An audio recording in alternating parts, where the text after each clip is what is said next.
world of 1914. Forget everything you think you know about World War I, a time of modern technology, culture, and fashion, truly the height of civilization. So, let's have a war. Everyone knew a big war was coming. France wanted some stuff back that Germany had taken from it. Germany wanted to take more of everyone's stuff, and they were building a big, sexy navy that was making the British very uncomfortable. The great powers and tensions. The major powers were starting to get a little edgy. Germany and Austria-Hungary thought they were really cool, but lots of different people who lived there didn't think it was so cool. Some of them even declared independence with a little help from Russia. It was like one big soap opera. Everyone was talking about each other behind each other's backs. Advances in military technology. Throw in the fact that military technology had come a long way since the last major war, and suddenly everyone was pretty eager to beat each other up. In Austria-Hungary, there was a region with Serbs and Bosnians who hated living under Austrian rule. Archduke Franz Ferdinand of Austria-Hungary decided to go for a nice drive in Sarajevo in an open-top car. The route was published in advance. Not exactly a smart move. Some assassins were waiting along the way.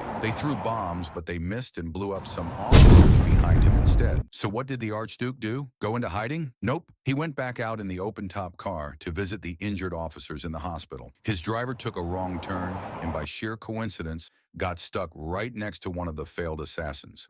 The assassin took his chance and shot the Archduke. Austria-Hungary's response. Austria-Hungary was understandably pissed. They thought the Serbian government might have been involved. So they went to their ally Germany and said, "Hey, Germany, we're going to declare war on Serbia." Germany was all for it. The chain reaction begins. Austria-Hungary sent a list of impossible demands to Serbia. Serbia refused, and war was declared. Austria-Hungary and Germany were friends. Serbia was protected by Russia, who was friends with France. Soon, everyone was declaring war on each other. Even tiny Montenegro joined in. Britain's initial hesitation. France asked Britain for support. Britain was hesitant at first, saying, maybe, but when Germany decided to march through neutral Belgium, Britain was pissed. Invading a neutral country? Not cool. So Britain declared war on Germany. Germany's Schlieffen Plan. Germany had a plan called the Schlieffen Plan. They knew Russia was big and clumsy and would take a while to get ready for war. So Germany planned to quickly defeat France and then move all their troops to fight Russia.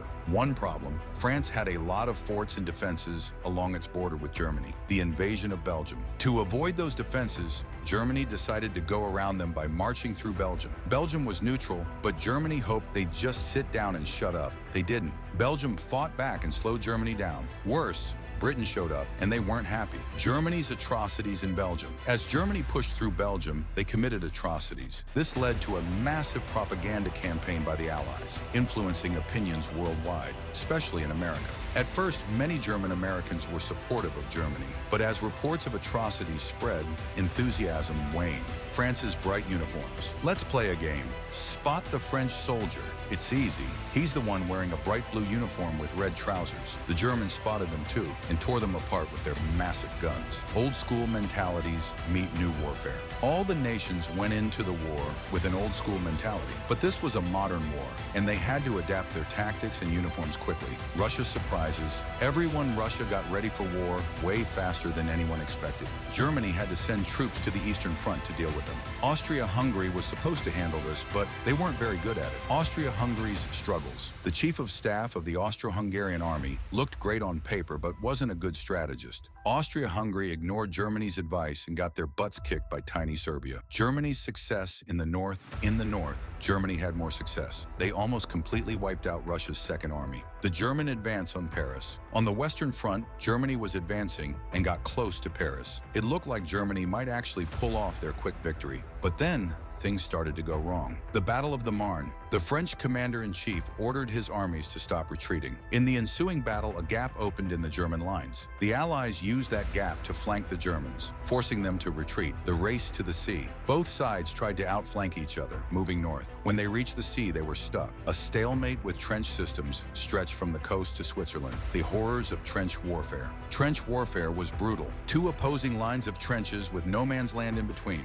Artillery shells pounded the trenches, leaving soldiers shell-shocked. Then the attacking side would charge across no man's land, facing machine gun fire, barbed wire, and artillery. Wave after wave of soldiers were sent across, leading to massive casualties for just a few meters of land. Life in the trenches. Living in the trenches was a nightmare. Mud that could swallow you whole, pools of poisonous water, corpses, rats, disease, and a stench that never left. Yet millions of soldiers endured it, following orders to keep fighting for years.